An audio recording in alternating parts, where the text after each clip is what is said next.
3월 18일 문학채널 시시콜콜 신앙송 월요일 무료 수업을 지금부터 시작하겠습니다. 저희 문학채널은 매주 월요일마다 실시하는데요. 오후 3시부터 오후 5시 30분까지 누구든지 오시면은 참여하실 수가 있습니다.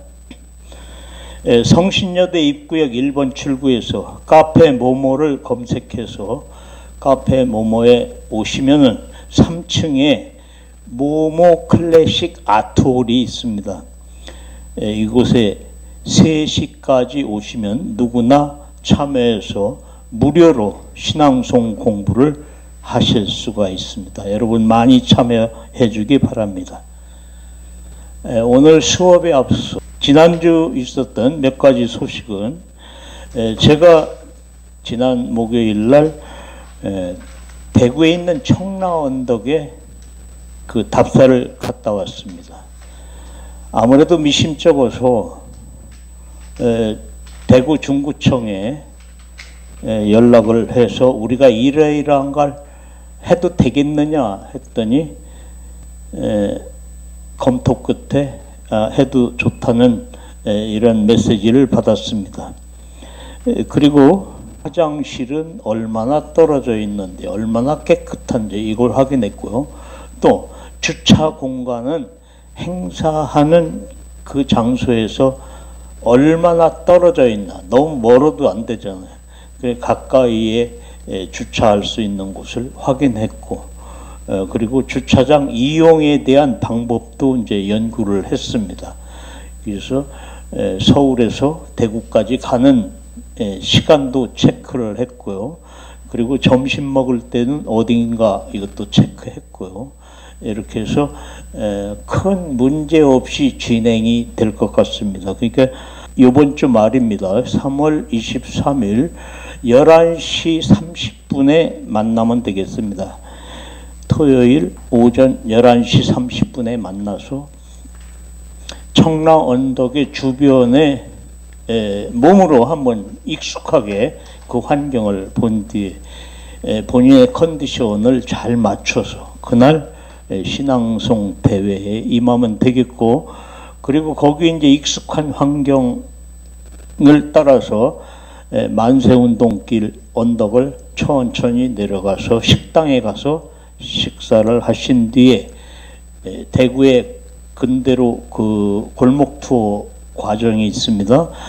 여기에 이상화 고택, 그리고 서상돈 고택, 그리고 대구라는 지역이 왜 섬유 산업이 발전했나 라는 그 원인을 찾아보고, 대구라는 곳에 왜 양념시장이 유명한가 그 원인을 찾아보고, 그리고 대구가 왜 이렇게 큰 도시로 됐나 하는 그 과거길도 한번 살펴보고, 그리고 계산대성당이라는 그 성당의 모습과 이 성당이 왜 지어졌고 그동안 해왔던 대구 문화 발전에 어떠한 일을 기여를 했는지를 살펴본 뒤에 우리가 이제 제1교회 그 만세운동과 그리고 청라언덕이라는 그런 곳을 만든 원인이 되는 제1교회를 거쳐서 청라언덕에 도착해서 거기서 청라언덕에서 신앙송대회를 개최를 합니다. 청라언덕은 그 계명대학 소속, 그리고 또 동산병원 소속 그 부지입니다. 그래서 거기에서 행사를 마친 뒤에 그 대구에서 버스킹 가수로 유명한 김광석 거리를 갑니다. 김광석 그리기 거리가 조성이 되어 있는데, 그곳에 김광석에 대한 어떤 추억할 수 있는 가지가지 그 전시물이 있습니다. 조형물이 있고요. 거기에 거의 한 700~800m 되는 그 거리를 같이 걸으면서 느끼고, 그리고 차 한잔하고 다시 돌아오는 이러한 코스가 되겠습니다. 그래서 11시 30분에 청라 언덕에서 만나면 되겠습니다. 지금 그 분야별로 신앙송대에 참여하는 사람 인원이 넘치고, 그 다음에 너도 나도 나 그 시범낭송 하겠다 하는 사람 또 넘쳐서 계획한 인원, 그리고 심사하겠다는 사람도 당초 10명을 선착순 생각을 했는데 15명이나 신청을 해서 예정보다는 훨씬 그 시간이 좀 지체될 것 같은 그런 생각입니다. 이렇게 해서 답사한 그 말씀을 드렸습니다. 그 제가 지금 이제 걱정이 되는 건 그날 오전 중에 비가 온다고 그래요. 그래서 그 장소가 원활하게 우리 행사하는데 잘 행사에 지장이 있는지 없는지 좀 궁금하기도 하고, 아직 며칠 남았기 때문에 일기예보가 오보가 되기를 기대하면서 그날은 비가 안 오는 날로 했으면 좋겠습니다. 다른 소식 말씀드립니다. 공혜경 신앙송가가 요즘에 좀 힘들어 합니다. 왜 힘들어 하느냐? 공혜경 낭송가는 그 풀빌라 그 펜션을 두 군데서 운영을 하고 있습니다. 하나는 삼척에서 하고 있고요. 하나는 춘천에서 하고 있습니다. 그런데 각각의 삼척과 춘천에 총 매니저를 두고 이렇게 관리를 하고 있는데, 삼척에서 근무하는 그 매니저가 요즘 해외여행 중입니다. 그래서 그 매니저 일을 우리 공혜경 낭송가가 지금 꼼짝없이 그 삼척에 묶여가지고 삼척에서 그 일을 하느라고 고생을 하고 있는데, 아마 이번 주 주말쯤에 그 해외 여행에서 돌아오면은 다시 또 자유로운 어떤 공연 활동이나 신앙송 활동을 할 것 같습니다. 이런 말씀을 드렸고요. 그리고 이제 우리 단톡에 문학 채널 연간 계획을 이렇게 올려드렸습니다.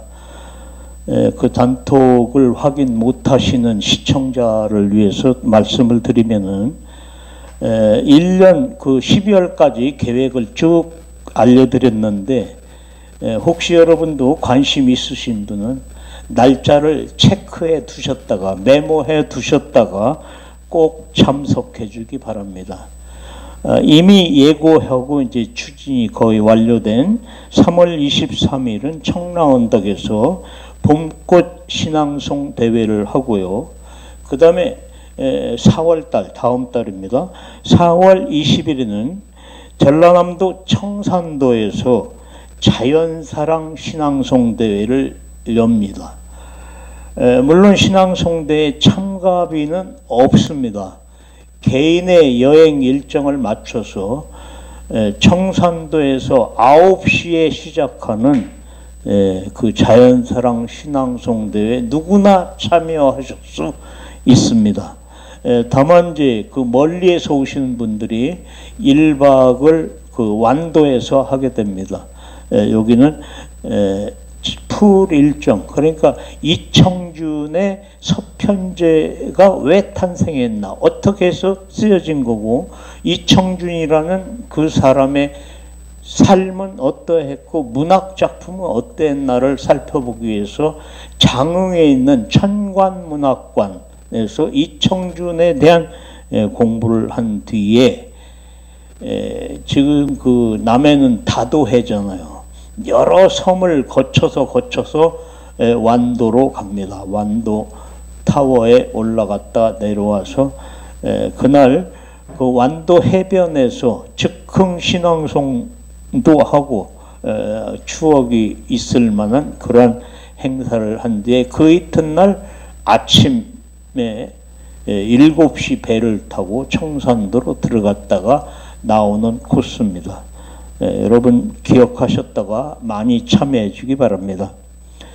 그리고 5월 10일에는 문경세제 일관문 앞에서 가족사랑 신앙송 대회를 합니다.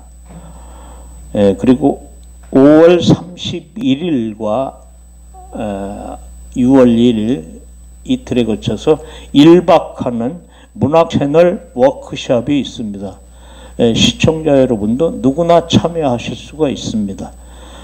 서울에서 멀지 않은 곳에 장소를 찾아서 거기서 1박 하면서 소맥, 소주 한 잔, 그리고 바베큐, 맥주 한 잔 하면서 신앙송에 얽힌 가지가지 이야기를 허심탄회하게 이야기할 수 있는 5월 31일 1박 순서를 마련했습니다.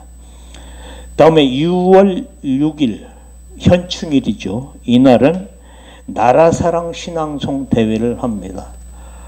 6월 6일은 뭐 조기를 다룰 정도로 온 국민이 추모의 날로 이렇게 이제 되어 있는데, 이렇게 즐거운 시간보다도 나라 사랑하는 시간을 갖기 위해서 그 비목, 우리 가곡 중에 비목 있잖아요. 그 비목의 그 작사한 한명희 선생 그 자택에서 이 행사를 할까 합니다. 그래서 자택이 남양주에 있는데, 남양주에 있는 그 비목의 작사가 한명희 선생 그 정원에서, 그 자택 정원에서 신앙송 대회를 합니다.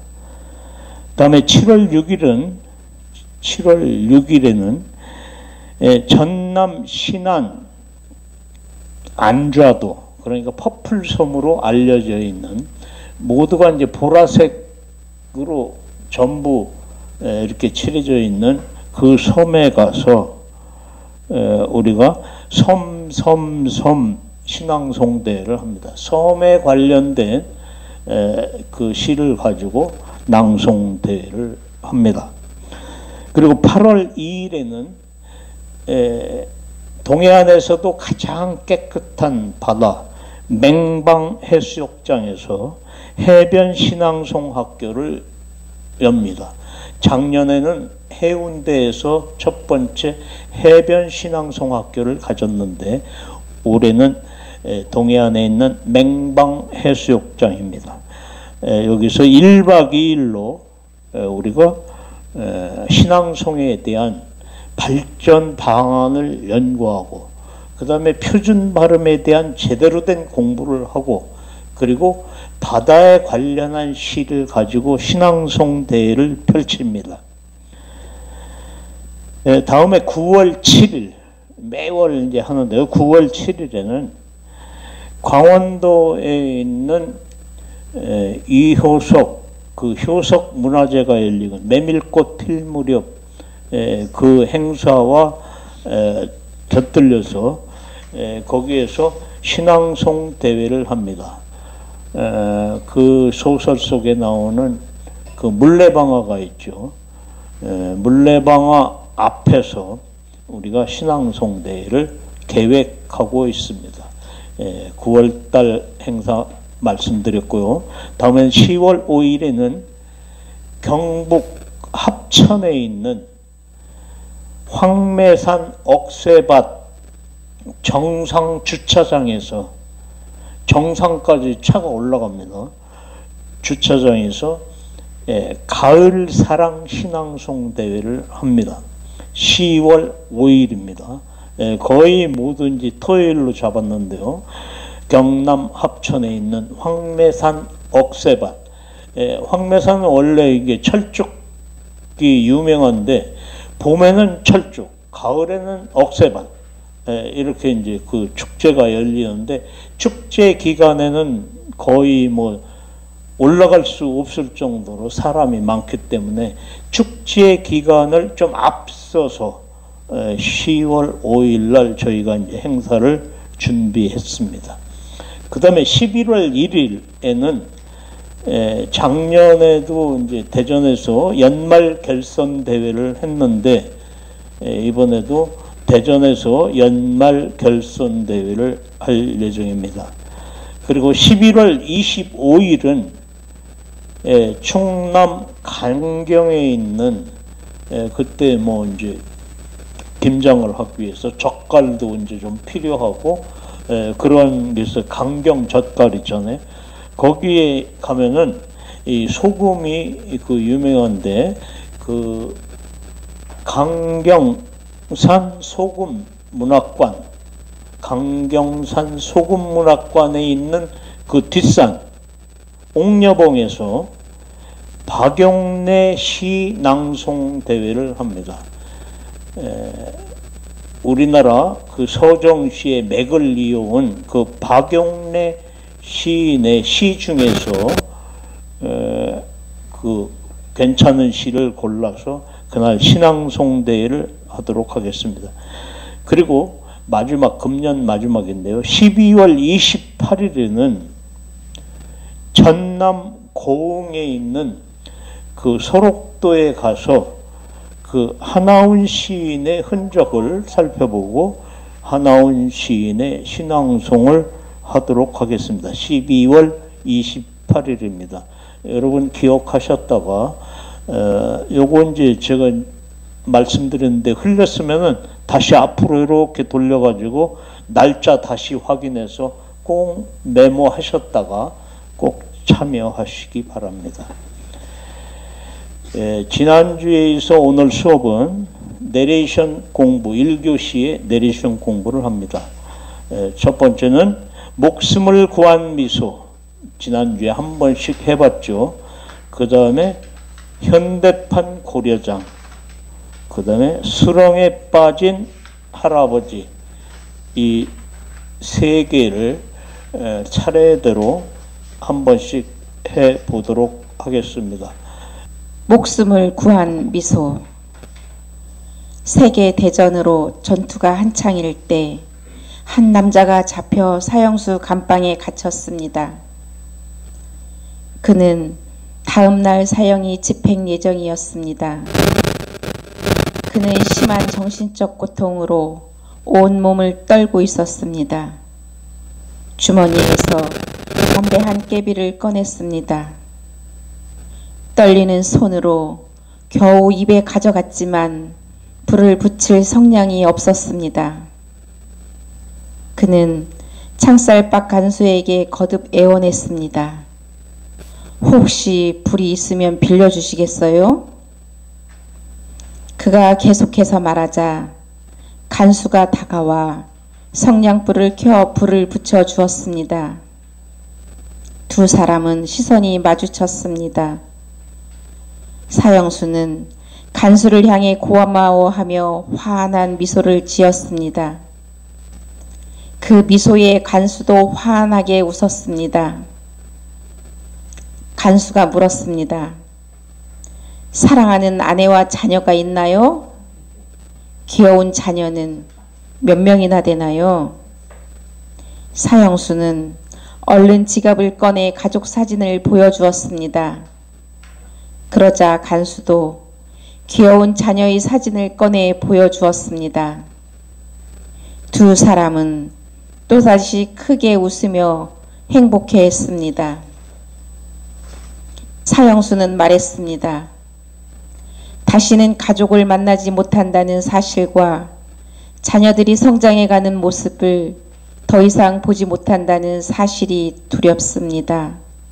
라며 눈물을 흘렸습니다. 뜨거운 눈물을 본 간수는 아무 말 없이 감옥의 문을 열었습니다. 그리고는 조용히 그를 데리고 밖으로 나갔습니다. 감옥 밖으로 나온 두 사람은 서로 끌어안고 큰 소리로 행복한 웃음을 웃었습니다.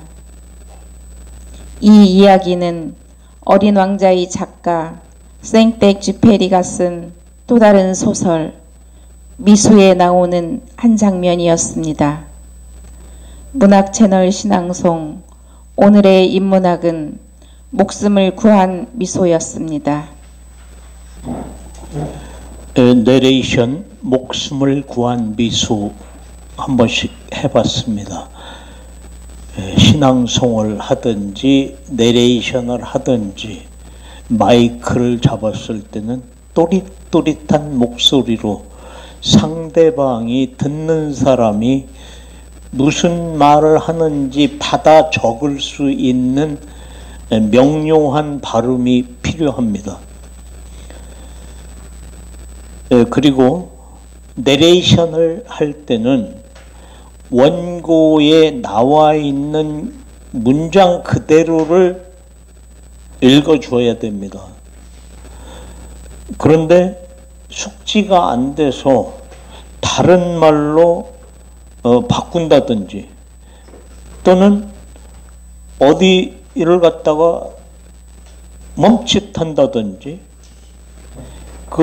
주춤한다든지 그렇게 이제 실수를 하는 것을 듣는 사람에게 보여줘서는 안 됩니다. 왜 저래? 연습도 안 했어? 라는 그러한 지적을 받으면 안 됩니다. 그게 입이 닳도록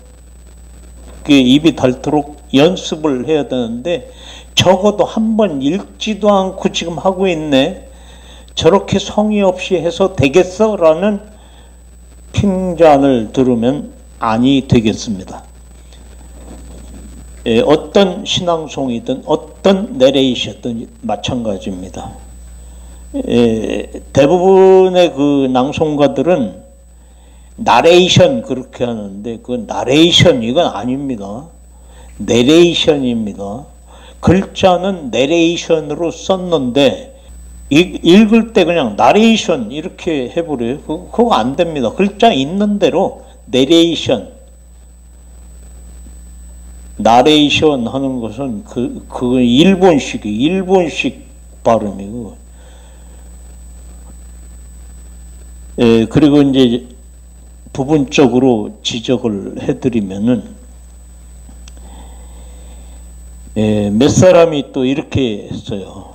그 복합명사는 띄우면 안 된다 라고 얘기했음에도 불구하고 세계대전으로 세계하고 왜 띄웁니까? 세계대전이라는 하나의 단어인데 세계대전으로 이렇게 세계대전으로 이러면 안 됩니다. 다 붙여서 어디까지 다 붙이냐면 한창일 때까지 다 붙여야 됩니다. 세계대전으로 해가지고 한참 쉬면 안 돼요. 이게 언제 때를 얘기하는 거예요. 세계대전으로 전투가 한창일 때까지 쪼르륵 오토바이 타듯 가야 되는 겁니다. 세계대전으로 전투가 한창일 때 이거는 안 되는 겁니다. 내레이션에서는 언제 누가 무엇을 어떻게 왜 이 부분을 갈라줘야 돼요. 그 부분만 명확하게 이 때를 수식해 주는 거예요. 때 어떤 때냐? 세계대전으로 전투가 한창일 꾸며주는 말이 때를 다 꾸며주잖아요. 그러니까 언제에 해당되는 말 무더기 때까지 세계대전으로 전투가 한창일 때까지가 언제에 해당이 되는 겁니다.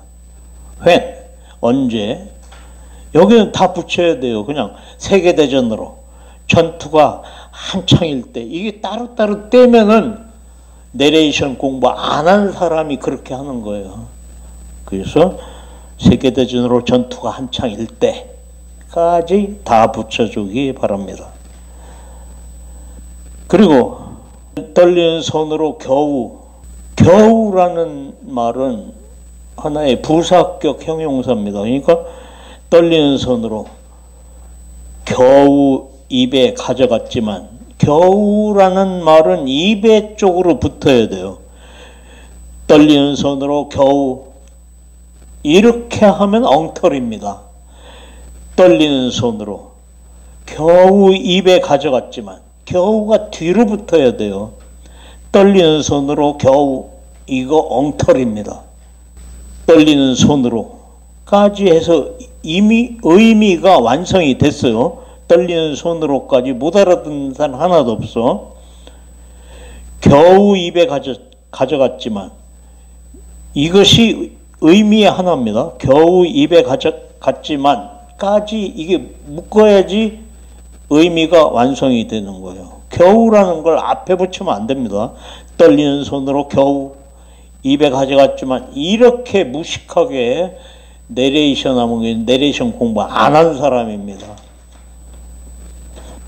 그리고 그는 창살박, 박을 그냥 박이라는 비유로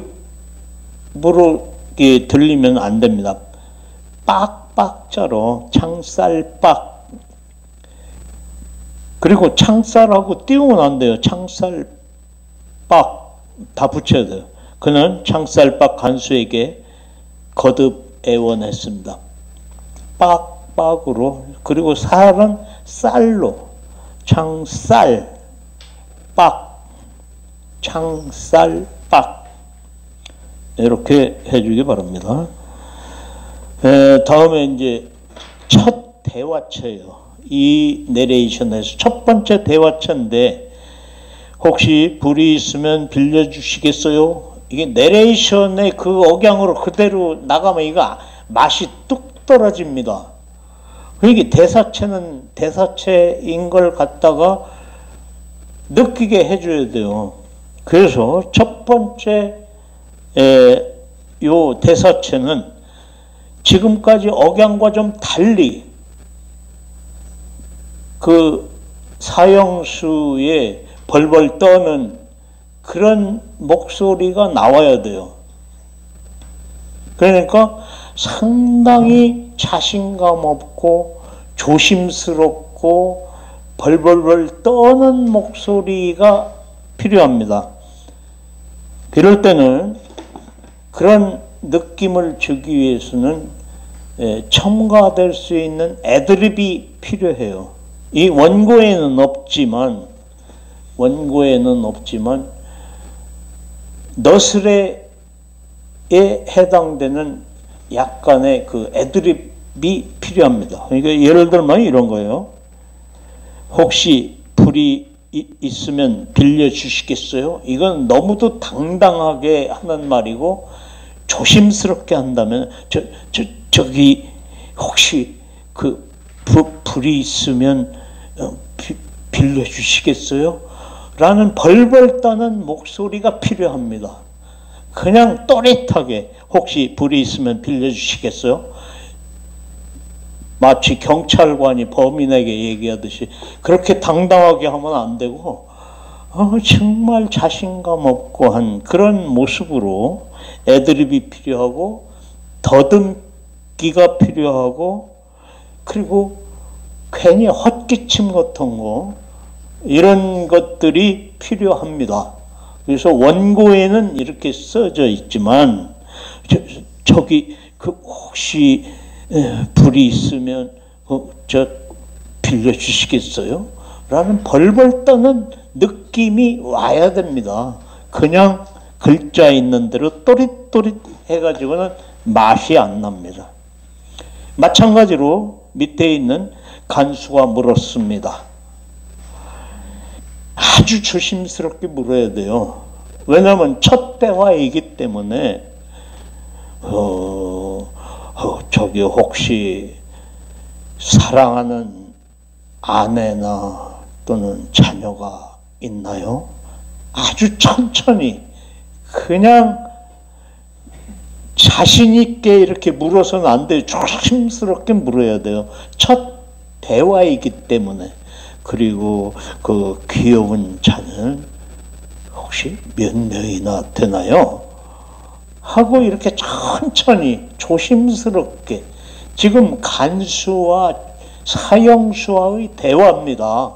이게 그냥 어디 친구하고 하는 대화가 아니에요. 이거 정말 죽음이 아닌 사람과의 대화이기 때문에 그렇게 그냥 편안하게 해서는 안 됩니다.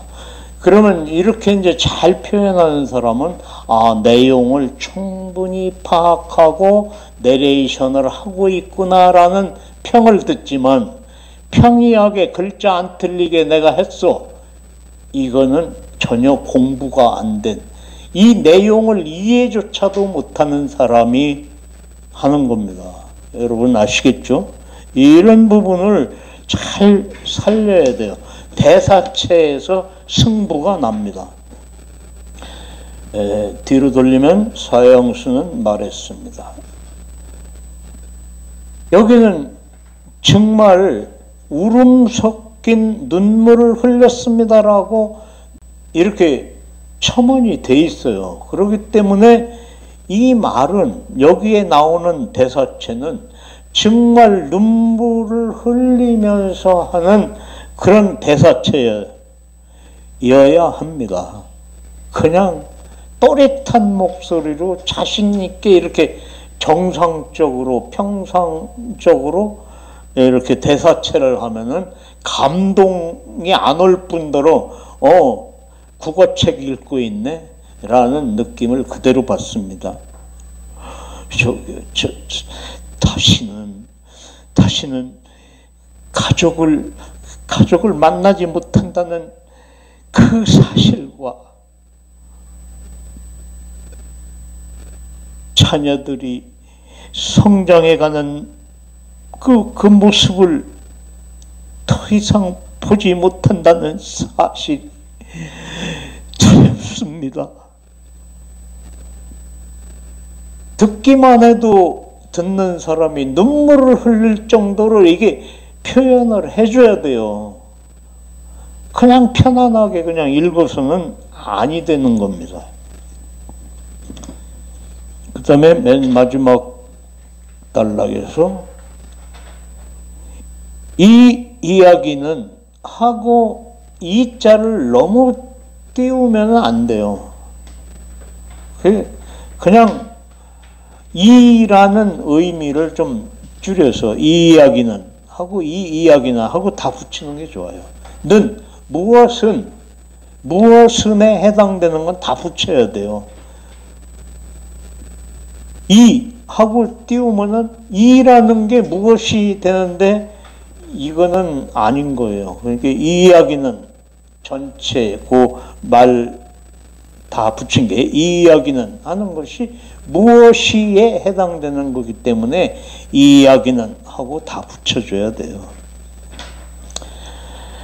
그리고 맨 마지막 제목을 갖다가 잘라 먹는 사람이 있어요.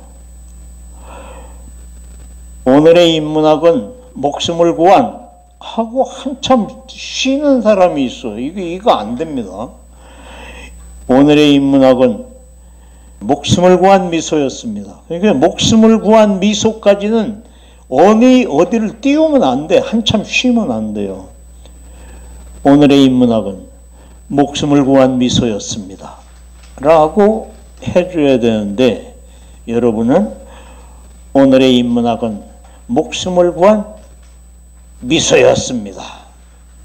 이거 안 되잖아요. 미소였습니다. 그러면 이게 말을 파괴하는 거고, 내레이션의 그 본뜻, 의미를 왜곡하는 겁니다. 여러분들 글자 읽을 줄 안다고 그렇게 왜곡해도 되겠어요? 자, 다음 주에 또 한 번 하겠습니다. 그러니까 연습 좀 해오세요. 현대판 고려장.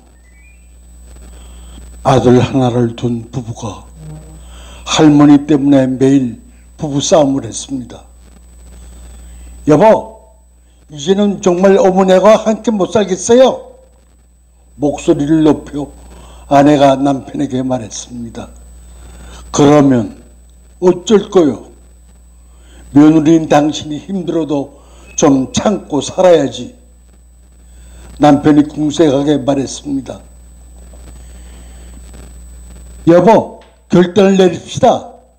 어머니가 묵으실 방 하나 얻어서 따로 살게 합시다. 아내가 제안하자 남편이 말했습니다. 아니 어머니를 따로 살게 내보내자고? 내보내면 남들이 우리를 어떻게 보겠어? 불효자식이라고 얼마나 우리를 흉보겠어? 당신 제정신이야? 그러자 아내는 다시 큰 소리로, 아니 남들이 흉을 보든 말든 무슨 상관이에요? 우선 당장 내가 힘들어 죽겠는데 무슨 상관이야? 라며 화를 냈습니다. 며칠이 지난 후 부부는 드디어 할머니 짐을 하나하나 챙겨 이삿짐을 싸고 있었습니다. 냄비 하나, 전기담요 하나, 전기밥솥 하나, 헌 옷장 하나.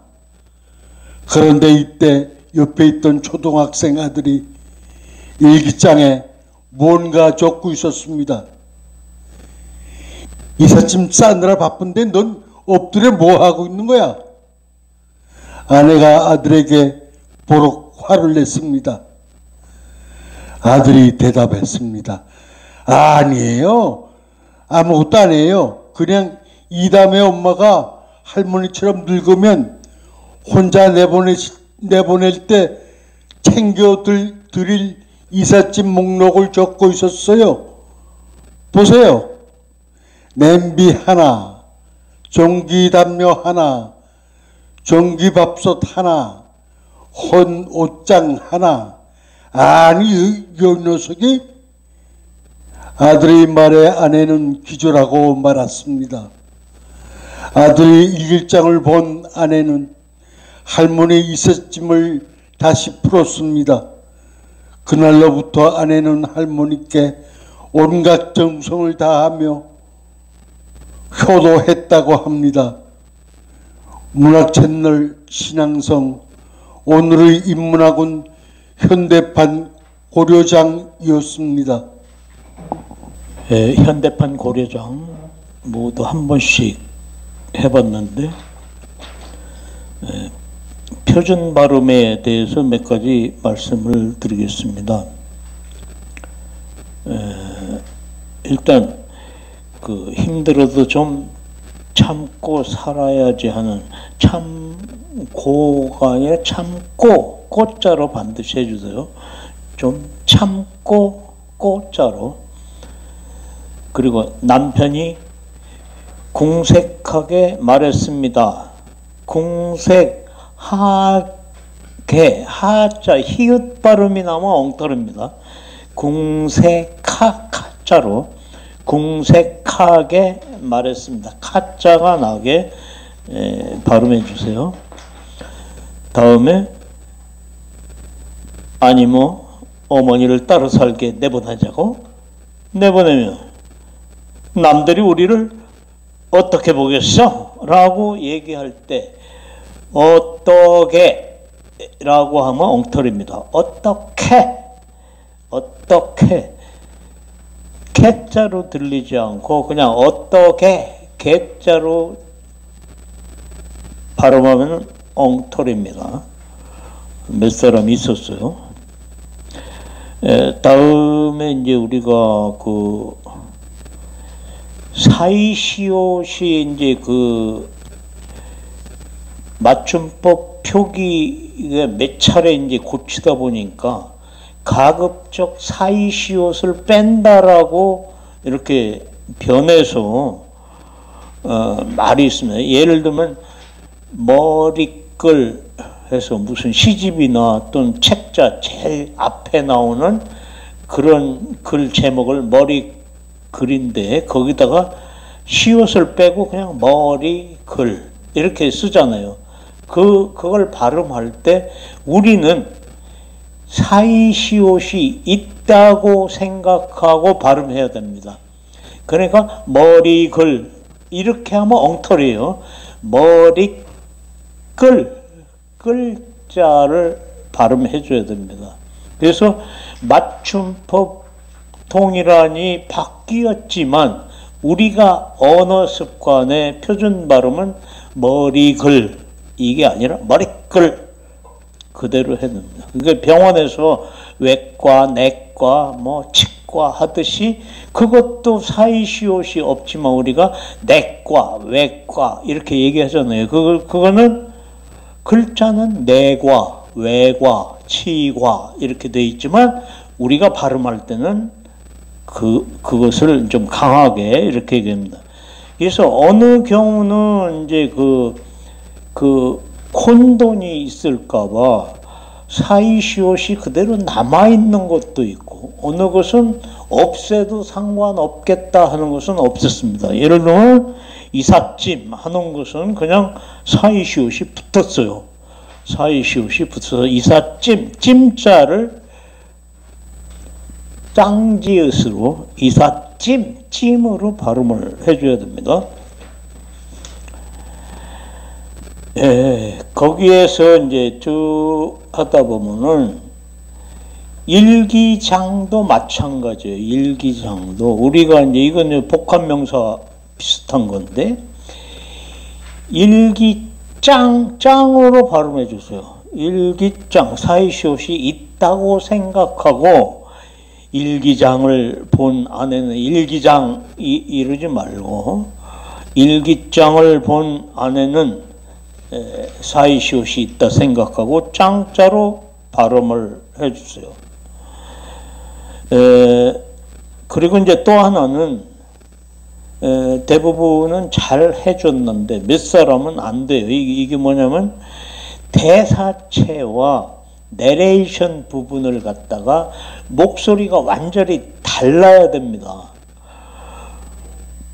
대사체 부분의 톤과 그 내레이션 부분의 톤을 갖다가 똑같이 하면은 헷갈리는 거야. 이삿짐 싸느라 바쁜데 넌 엎드려 뭐 하고 있는 거야? 라고 아이를 나무라고 했대. 거기 그 다음에 아내가 아들에게 버럭 화를 냈습니다. 이렇게 변조된 톤으로 해줘야 되는데 뭐 하고 있는 거야? 아내가 아들에게 버럭 화를 냈으면 이렇게 똑같이 하면 안 된다 이런 얘기. 톤을 바꿔라. 내레이션 톤과 대사체 톤은 좀 달라야 된다라는 말씀을 드립니다. 다음 두 명씩 수렁에 빠진 할아버지를 해보겠습니다. 수렁에 빠진 할아버지.